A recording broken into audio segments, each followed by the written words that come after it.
All right, in this video, we're going to talk about mistakes and which ones you can't make while intermittent fasting.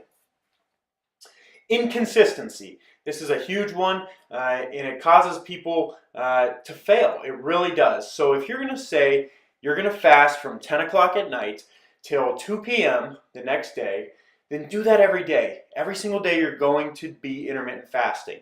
You know, the 3 to 5 days per week that you're fasting, make sure you're consistent with the time, the window. Okay, so make it 10 to 2 or 10 to 4.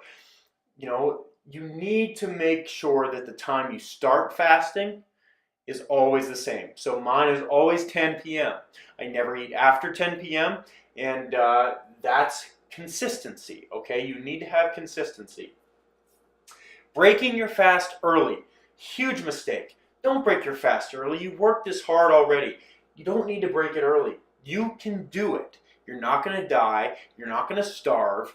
You know, you're going to start feeding off of your own body fat for energy. And that's what you're here for. That's what you want to do. You want to burn fat. You want to look awesome. Okay? So you can make it.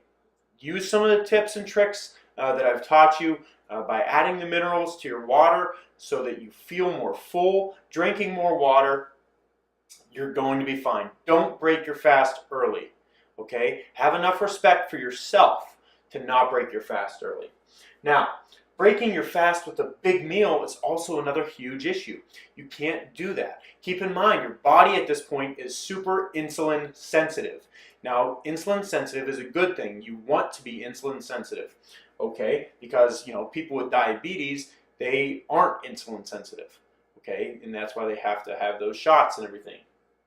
So you want to be insulin sensitive, and at this point your body is super insulin sensitive. So when you eat, if you break your fast with a big meal, your insulin shoots through the roof and it shuttles everything to the cells, okay? So that's an issue because you're also bringing the fat into the cell, you're bringing the carbs into the cell, even if it's just a little bit, you're bringing all this into the cell, and it's going to store some as body fat because that's what insulin is. It's a storage hormone.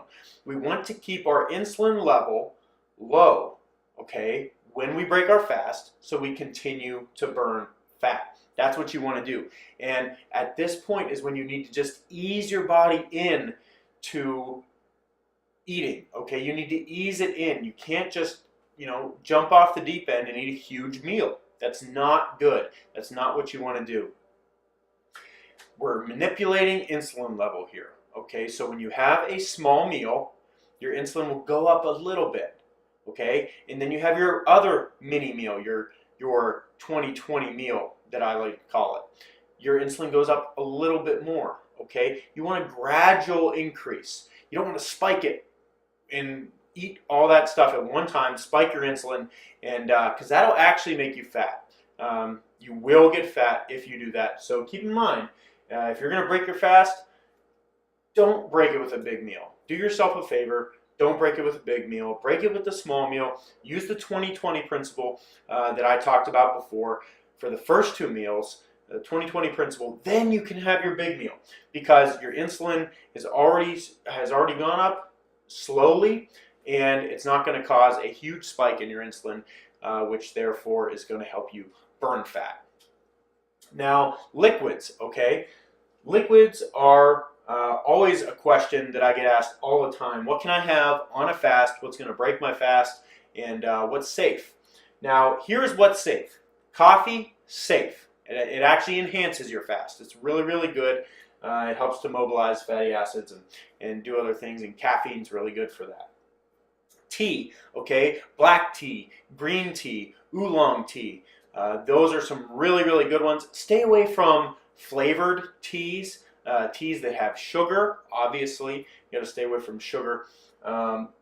Stick to the regular brewed teas that don't have any calories. Herbal teas, those are all good. The herbal teas, just stay away from anything sweet.